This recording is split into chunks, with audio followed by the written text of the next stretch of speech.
Mountain State Mysteries contains adult content that may not be suitable for all audiences. Listener's discretion is advised. I'm your host, Mark. And I'm Courtney. And this is Mountain State Mysteries.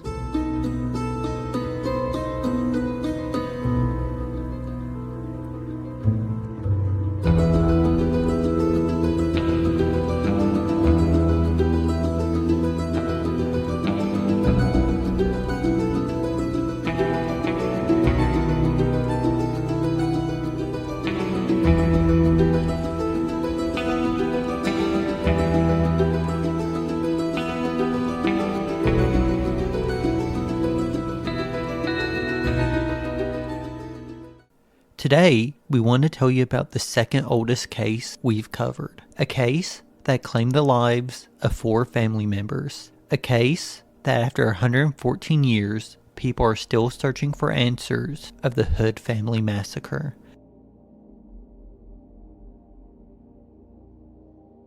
George Washington Hood Sr. was in Caswell County, North Carolina in 1892. He married first to Ivana Webb, daughter of Martin and Frances Webb. Ivana Webb Hood died in 1857. Her death record stated her cause of death was a hemorrhage of the womb. Where Ivana and George were married is unknown. However, they were in Raleigh County, Virginia in 1857 when Ivana died. George Washington Hood Sr. enlisted in the 8th Virginia Infantry, later to become the 7th West Virginia Cavalry during the Civil War. After the war, he was approved to receive a pension for his service in the Federal Army. George Washington Hood Sr. later married Arminta Bailey, daughter of Brooker Bailey and Sarah Stover, on January 10th, 1867 in Raleigh County. George and Sarah's children were Sarah Almeida Hood, Alethea Hood, Joel Hansford Hood, George Washington Jr., whose twin died at birth, Lucy May Hood, Royal J. Hood, Winfred Hezekiah Hood. Arminta Bailey Hood was born about 1846, died February 14th, 1894. She is buried in the Mount Tabor Cemetery located in Raleigh County. October 31st, 1909 started as a normal day for the Hood family. In their home, 4 miles outside of Beckley in Mount Tabor, they made the most of the Sunday by attending church. The 4 younger members of the Hood family attended the evening service at the Mount Tabor Baptist Church. It was an exciting day for the family because 12-year-old Emma had been baptized that Sunday morning. Almeida, Emma, Winfred, and Roy attended the evening service, but their father decided to stay home. After the service, Almeida, Emma, and Roy went home, while Winfred and his friend Walter Harper decided to go to a neighbor's home where they had taken some young ladies. Winfred and Walter were stunned to find the house on fire when they got back home around 11 p.m. The kitchen was nearly consumed and the flames had reached the 2nd story and the fire was beyond control. Walter and Winfred rushed to the front door and knocked it down, but the heat and flames were too intense that they were driven back after several attempts. Only a few minutes went by until the roof fell. The boys couldn't hear any cries from the house. As soon as the flames had died down on Monday morning, the search for the Hood family began. The 4 charred bodies were found in the debris. The legs and arms of all 4 bodies were burned off. The bodies of George Hood and Roy, their skulls had fractures in them. The girls' bodies were found missing their arms and legs as well. They were also missing another part of their body.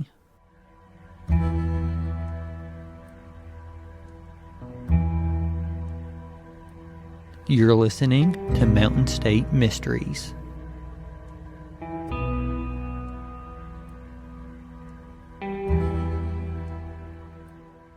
The heads of Almeida and Emma Hood were missing.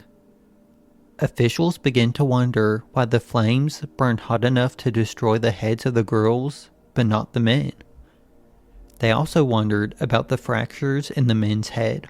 Could it have been from a gunshot? Why did they find an empty cartridge shell near where the father and son were laying? As Monday went on, a large crowd traveled to the site of the fire. One member of the crowd was prosecuting attorney Dunn Squire P.P. Rail. So court, this kind of actually reminds me of Nellie and Ray's case, where the people were coming from all over just to see the smoke and where the family was found dead. Right? The day after the murders, the Black Knight Country Club workers recalled their day was basically showing people to the spot the murders took place. Immediately afterwards, they implemented a coroner's jury. Doctors Hume, Snuffer, and Sampson were instructed to examine the bodies.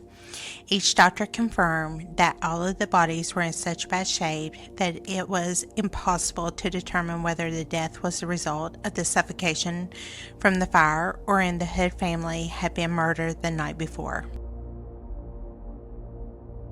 The coroner's inquest continued in Beckley on Tuesday morning. All three of the doctors were called on to testify concerning the examination of the bodies. Dr. Snuffer said that the remains of Almeda, Emma, and Roy were found in the east wing of the house. George was found laying partially upon a bedside spring in the west end of the house. The doctor also stated that the skulls of two of the victims showed conclusively that there had been violence and that the death had not been caused by suffocation. Actually, small pieces of bone were found embedded in the brains and cavities of the head of Roy, which basically indicated a blow to the head. The jury returned with their verdict. We, the jury, find that the deaths of G.W. Hood Sr., Almeda Hood, Roy Hood, and Emma Hood were caused by burning or other violence. The remains of the Hood family were placed in 2 caskets and interred at the Mount Tabor Cemetery on Monday afternoon.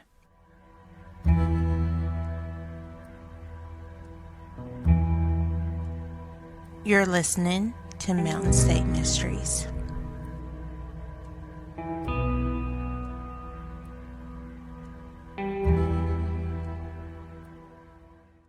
Immediately after the Hood family were laid to rest, officials started to find the murderer. The nearby communities were uneasy at the thought that there could be a cold-blooded killer just wandering about.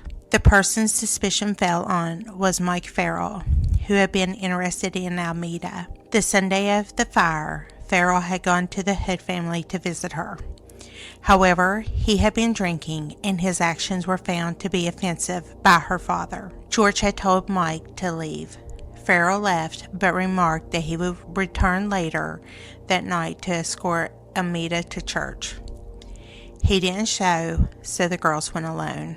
By Saturday, investigators were ready to make an arrest. They tracked Mike down, who worked on a 5-man bridge carpenter crew for the Virginian Railway, taking no chances on missing any clues. You want to guess what they did, Court? Arrested Mike Farrell? They arrested the entire crew. Oh, shit! They had been living in a shanty car on the sidetrack near Herberton, which is now Willis Branch near Pax, West Virginia. The crew included Mike Farrell, Nelson Thompson, Riley Durham, Ed Scruggs. Farrell, Lively, and Thompson were transported to Bluefield, where they were given a sweating by the Baldwin Felts officer, James O'Connor. Durham and Scruggs were taken to the Beckley jail. No matter the amount of intimidation, nothing shook their story, and they all proved to have adequate alibis. The Raleigh County officials were determined to solve this case and ease the minds of the citizens. 2 weeks after the murders, Raleigh County Court offered a $1,000 reward, which would be $33,420.55 in 2023 for the arrest of the murderer or murderers of the Hood family. Deputy Marshal Dan Cunningham was brought in to assist with the case. Not too long after joining, he uncovered a clue that seemed promising. He learned that a couple of days after the murder, Nick Keene had sent a suitcase full of his clothes from Harper to his wife in Beckley. He sent the clothes by the hack driver, Hugh Wright. King told Hugh to tell his wife that she need not be excited because of the bloody condition of the clothing in his case. He instructed Hugh to tell her that the blood came off of the other fellow. The very next day, Keene was placed under arrest by Cunningham and George W. Williams and transported to Charleston. However, oh no, Keene would be able to prove that he was not in the Beckley area during the time of the murder, and police were forced to release him. The next case might remind you of someone from episode 9 in season 1. The Greenbrier ghost? How is there a connection? Well, I'm glad you asked. A woman from Huntington named Miss Blake, who was famous for her ability to communicate with the dead. With no one being arrested yet, a friend of the Hood family visited Miss Blake and begged for her help. She agreed, and the visitor later reported that he had a chance to interview the shade of George Hood. The shade? Yeah, I guess he meant the apparition of George. To me, and this might shock you, I'm not talking about the interview with the shade. I'm taking the interview with the shade as a grain of salt. There's a lot of evidence that people back in the day would fake apparitions and stuff just to make people think they were actually talking to someone. But I'm not saying talking to George was fake, but I'm saying that the shade might definitely been fake. According to the witness, Hood explained that he and his 3 children were murdered before their bodies were burned. The 2 girls were strangled and their heads were chopped off and placed into a sack. After, the heads were taken to the deepest ravine on the Hood property and buried in the sand. Roy had been shot and George was killed by a heavy blow to the head by the butt of a pistol. The house was ransacked. Courtney, do you want to guess what was taken? Was it jewelry, money, guns, clothing?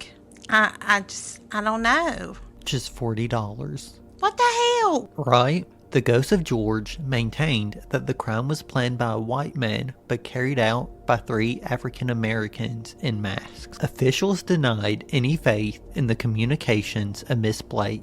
A search for the heads of the Hood girls took place, but it was unsuccessful.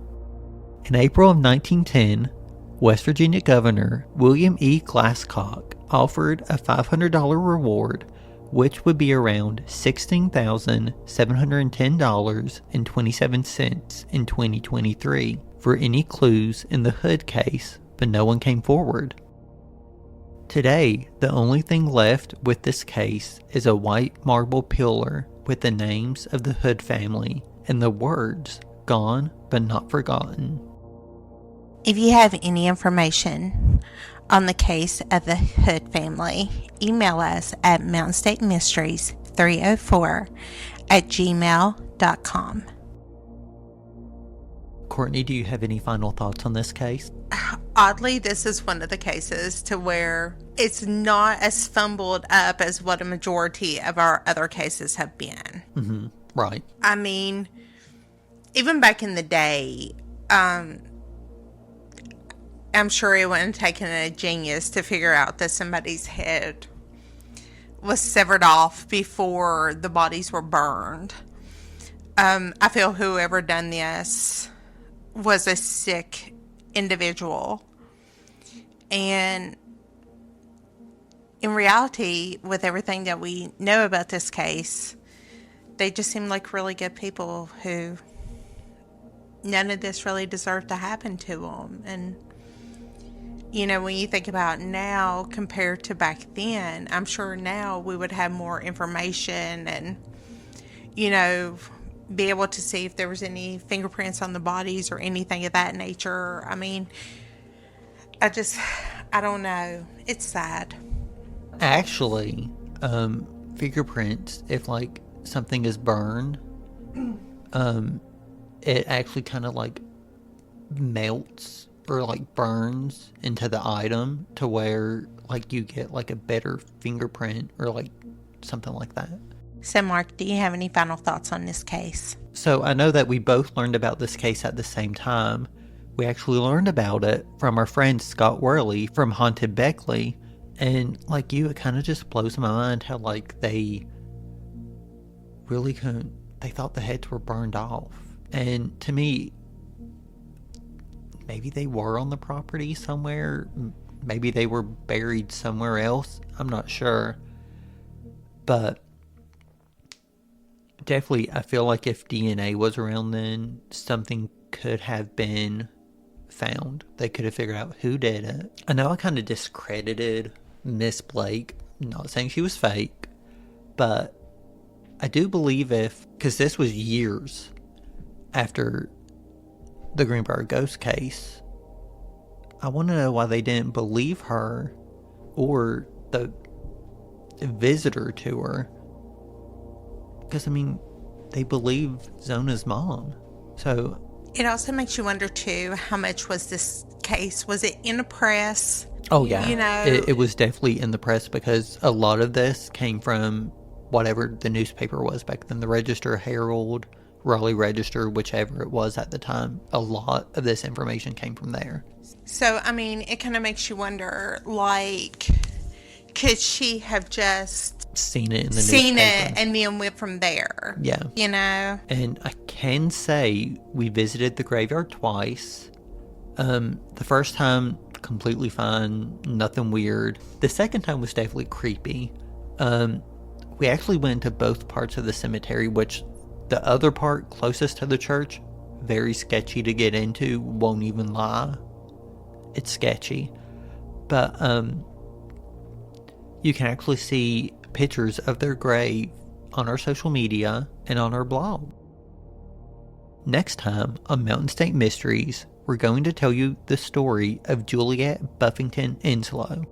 If you find yourself enjoying Mountain State Mysteries, take a second to follow, download, share, and rate it on your favorite podcasting service. It helps others find good true crime podcasts. Don't forget to follow us on Instagram, Facebook, TikTok, and wherever you listen to podcasts, all at Mountain State Mysteries.